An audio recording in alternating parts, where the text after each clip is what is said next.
Ho il piacere di dare la parola a Zoubiane, ricercatrice universitaria dell'Università di Beirut. Ha lavorato nella commissione libanese di Peace e Freedom, rappresentante libanese dell'organizzazione WIFI, l'Organizzazione Internazionale per la Pace e la Libertà.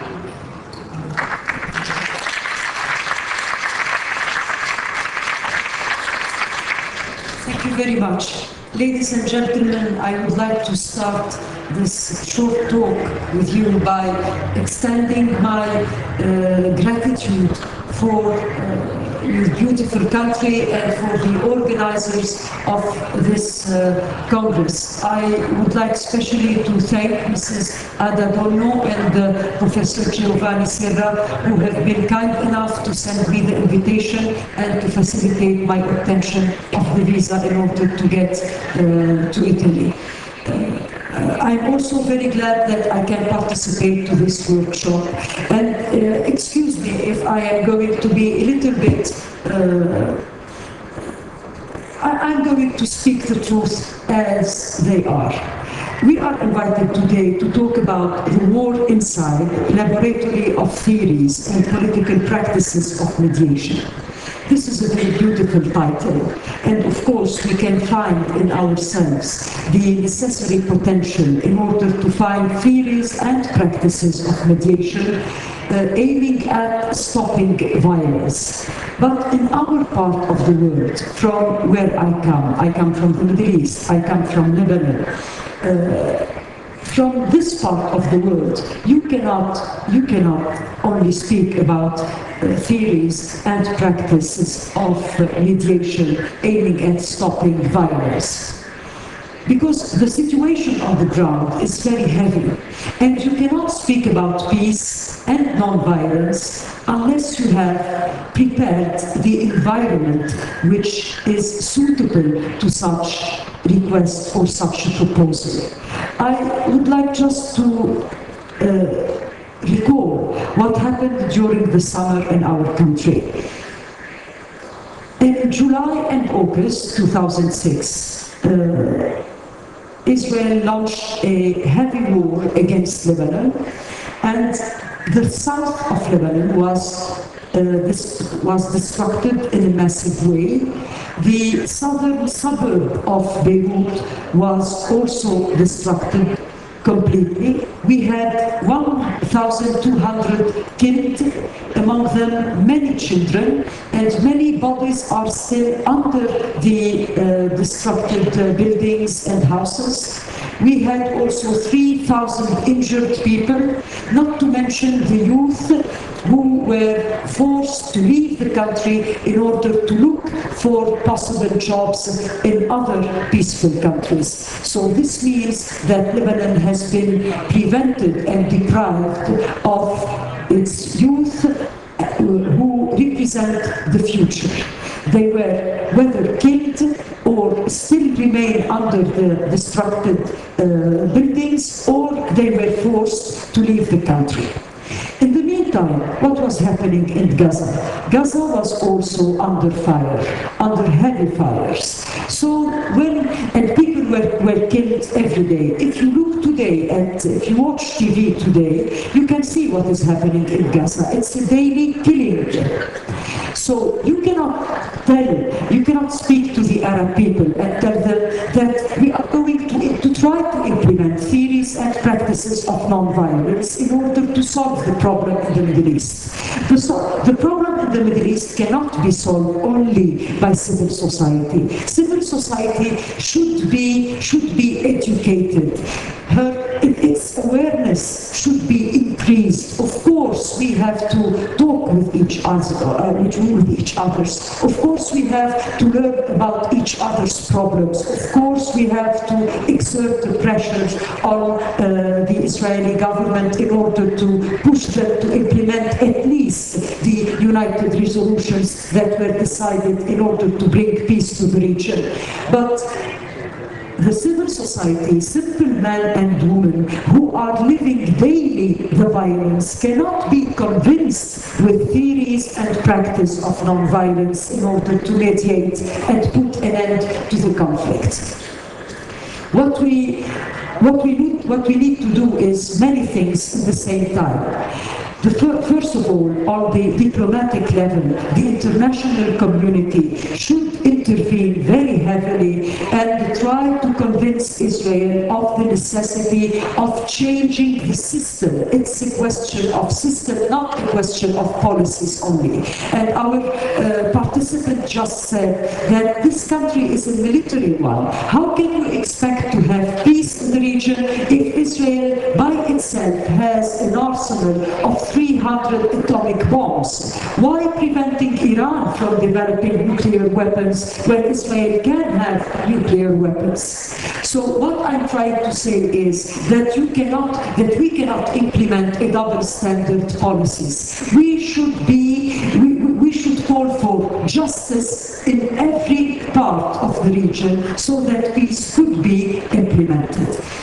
So, first of all, on the diplomatic level, the international community should exert pressure upon the government of Israel to start to implement measures by which they will be able to convince the Arab people that they want peace in the region. The release of the prisoners, the liberation of the occupied territories, at least to go back to the frontiers of 1968, the stopping of the daily killing in Gaza today, and the stopping of the threats against Lebanon. Also, let's not forget about the water resources. Shib'a Farms is a Lebanese land with lots of water. Israel is always occupying it. Why? The answer is very simple, because it's rich with water. Why? During this latest war, Israel tried to take over the waters of the Litani because they want to flourish their economy at the expense of the economies of other countries. Our main problem in the region is the system of Israel. A military state cannot have diplomatic relations with the neighboring countries. A state with an army, the government in Israel is at the service of the army, not the army at the service of the government. This also should be changed. The mentality should be changed in order to be able for civil society to talk peace and to work towards peace. Also, during the war, we have seen on TV Israeli children asked to sign their names on bombs that were supposed to be launched on the Lebanese children and the Palestinian children. How can you expect the future to be peaceful if today in Israel they are educating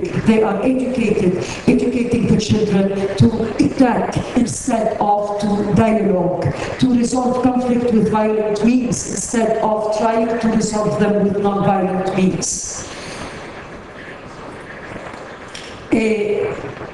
The great powers also are not helping, and I'm speaking particularly of the United States of America. This is a great country with great people, with great potentials. They should speak for peace and justice in the Middle Eastern region.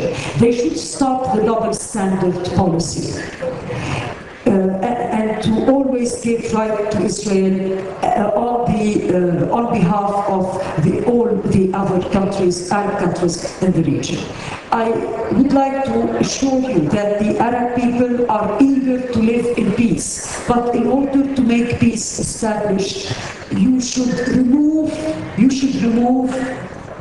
the violations of the human rights. Human rights in the Arab world, human rights in Palestine, in South Lebanon, have been daily violated. They have stopped in South Lebanon, but they are continuing in Palestine.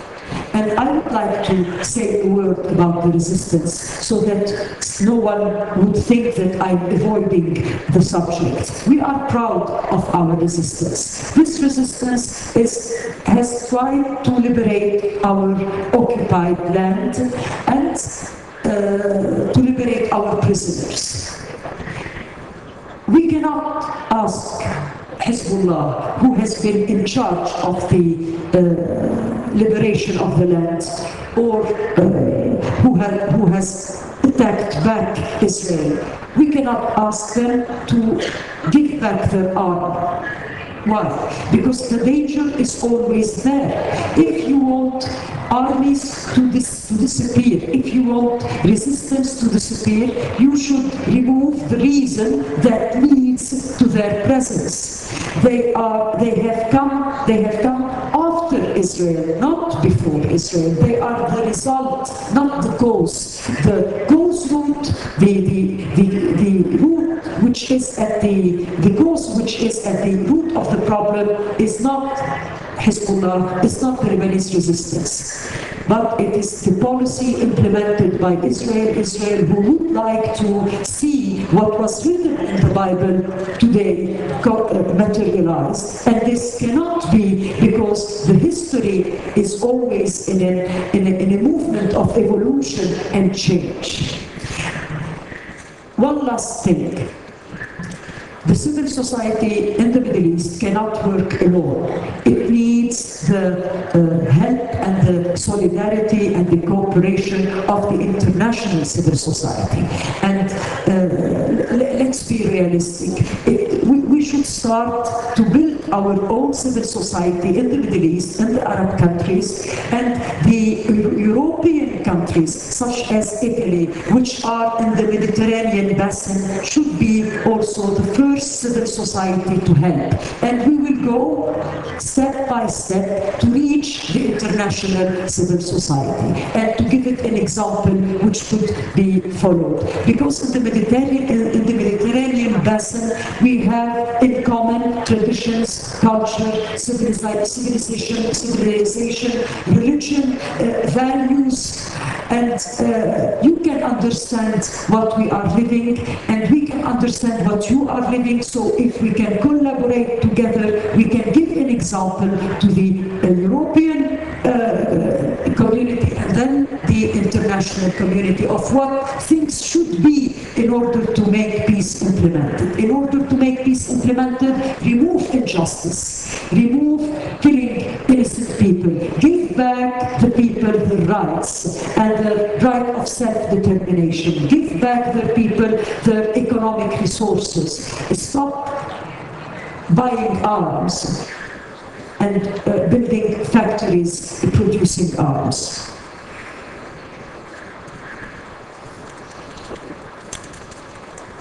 About women in violent crisis. Women has always, Arab women and most particularly Lebanese women and Palestinian women have always suffered. Can you imagine what is the situation of a woman who has lost her husband, her children, her house, her owning? You cannot ask her to educate her son to be peaceful, because the situation does not suit peace education. Peace education should be prepared by a suitable environment of, as I have just said, returning rights to the people. And also, let's not forget what is happening in Iraq. Iraq also is an Arab country. Iraq is a part of the Middle East. Iraq is daily destroyed, and many people are facing daily death. I think that if we are to speak about violence, we should not limit the problem of violence to Lebanon, Israel, Palestine, and the riparian country of the Jordan River. We should also talk about what is happening in Iraq, and maybe also what is happening in Afghanistan, and see that the problem cannot be reduced to small pieces. You cannot treat the problem by small pieces. It's a whole policy that should change. And I hope that this call would reach you, and I'm sure that it will. Thank you very much.